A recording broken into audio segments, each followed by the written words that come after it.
Muhterem hocam, bazı muhaddisler hercin haset ve kıskançlık sebebiyle inananlar arasında meydana geleceğini ve bunun sonucu olarak dahili bir kıyımın zuhur edeceğini söylüyorlar. Farklı meşreplere müntesip müminler arasında böyle bir hercin tahakkuk etmemesi için inananların üzerine düşen vazifeler nelerdir? Şimdi büyük herç, makro herç, merç filan diyeceğimiz şey arz ettiğim gibi yani Yakuk, Makuk, Moğol, Mançur diyor bir yerde Hazreti Pir'de. Onu şimdi böyle güçlenen, amudi yükselen devletlerin yapısına, hırslarına, şimdiye kadar ezilmişliklerine bakarak bir intikam hırsıyla bir yönüyle başkalarının sistem körü olmalarına karşılık amatörce onların gayretleri, cehdleri sayesinde hakim duruma gelmeleri, biz biraz meseleyi onlar üzerinde döndürüyoruz. Yani bunlar olabilir diyoruz. Hiç belli olmayabilir yani. Çok farklı bir şey de olabilir. Yani teknolojiyi çok ileriye götüren modern yorumculardan bazıları hatta izâ fütihat ye'cuc ve mecuc ve min kulli hadebin yensilun. Yensil kelimesi nesilden geliyor. O şeyler gibi, Saylonlar gibi böyle makina insanlar yani yarım makina insanlar. Şuursuz, mantıksız, merhametsiz böyle programlandıkları gibi gidip tahribat yapacak şeyler de olabilir. Bilemeyiz bunlar. Yani bir yerde bunlar üretiliyor da olabilir şimdi. Pilotsuz uçaklar nasıl yapıyorlar? Onlar da bir yerde projeleri vardır, üretiliyordur. Kurgu filmlerde oldu onlar yani gösterildi. O zaman o Soğuk Harp döneminde Amerikalılar Ruslara karşı filan yapıyorlardı onu ama fakat yani şimdi dünyadaki Müslümanların düşmanları kime karşı yaparlar belli değil. Bu açıdan o hercin de mercin de bir de böyle yarı makinalara ait yanı var ki yani o işte şimdiden düşünülmeli bilemiyoruz. Böyle karşınıza tanklar çıkar, uçaklar çıkar, insanlar çıkar, robotlar çıkar böyle size. O hakikaten insan gibi hareket eden robotlar çıkar karşınıza. Onlar dünyayı hercümerce verebilirler. O onun büyüğü diyoruz yani. Büyük bir hercümerç diyoruz. Fitne, melhame-i kübra diyoruz ona. Bir de onun berisinde biraz, belki ona da yine zilliyet planında hercümerç diyeceğim. Bence böyle dost olması gerekirken, mesela başta Müslümanlar, işte A grubu, B grubu, C grubu, D grubu ne olursa olsun. Madem Allah bir, kitap bir, Kur'an bir, kıble bir ne kadar bir.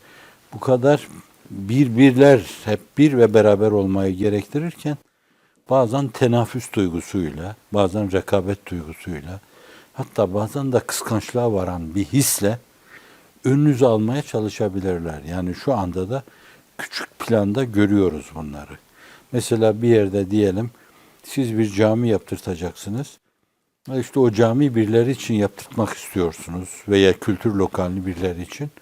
Hemen aynı zamanda alnı secdeli başka bir grup gidip diyor ki biz size daha alasını yaparız buraya. Ha, bize yaptırtmazsanız karşınızda bir tane cami yapar, bir de külliye yaparız. Sizi tesis hale getiririz diyorlar. Yani küçük çapta bu meselelerin şimdi böyle zuhuru, gelecekte bu kıskançlıkların, bu hasetlerin, belki de hani tenafüslerin, rekabetlerin doruğa çıktığı dönemler olacak yani. Bu da zilliyet planında yine bir hercümeçtir Müslümanlar arasında.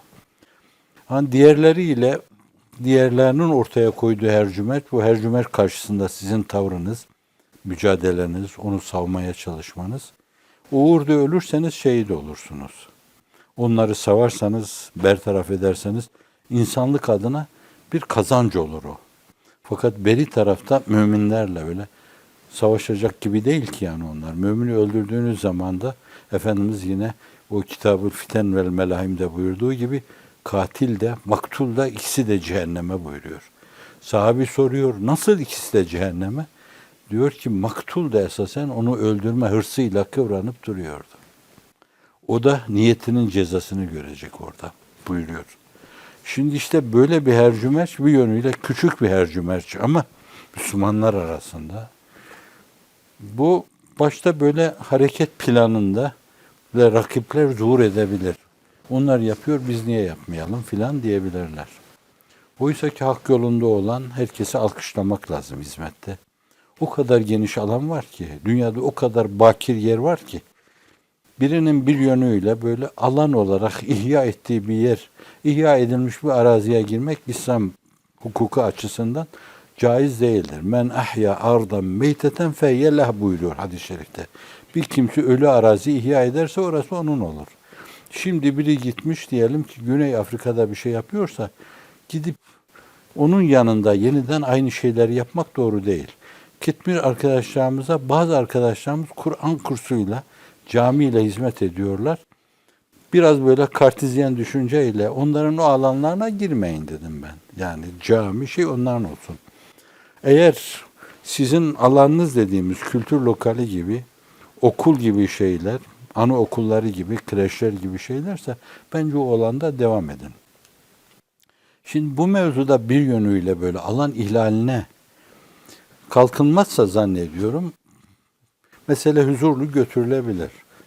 Hafizanallah böyle kıskançlıktan dolayı, rekabet hissinden dolayı onlar var da biz niye yokuz gibi mülahazalara girilirse, evet, Hazreti Üstad kardeşler arasında, mümin kardeşler arasında rekabeti bile tecviz etmiyor. Evet, rekabet çünkü hasetle hem huduttur. Hasette el haset ye'kulul hasenat kema te'kulun nar el hatab. Ameli yer bitirir, ateşin odunu yiyip bitirdiği gibi. Hafizanallah. Şimdi bu da küçük çapta bir hercümerçtir bence. Bunun için de şimdiden böyle bir kısım bariyerler oluşturmak, böyle tedbirler oluşturmak, stratejiler oluşturmak lazım.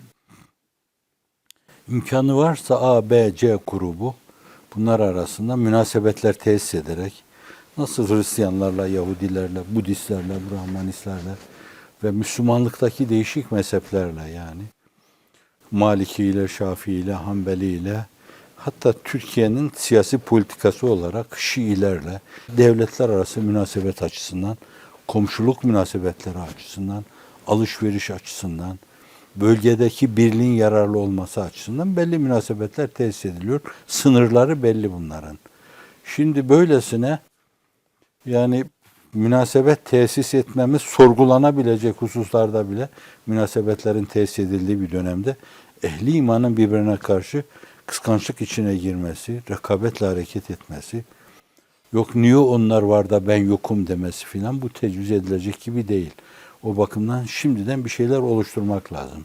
Yani orada her zaman böyle aynen sizin gibi milime milimine Hanefi düşünen, sizin gibi milime milimine Şafii düşünen, sizin gibi milime milimine Maliki düşünen diyeyim. Siz o meseleyi nereye vaz edilecekse oraya vaz edin ve meseleyi ona bağlayın. Milimi milimine düşünmesi şart değil yani.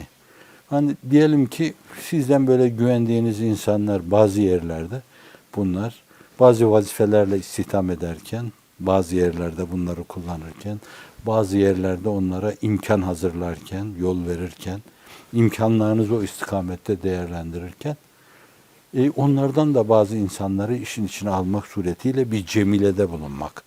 El insan abidül ihsan. İnsan iyiliğin kölesidir. Bir de korkuyorsanız, endişe duyuyorsanız ahsin ila men ittakayte şerre.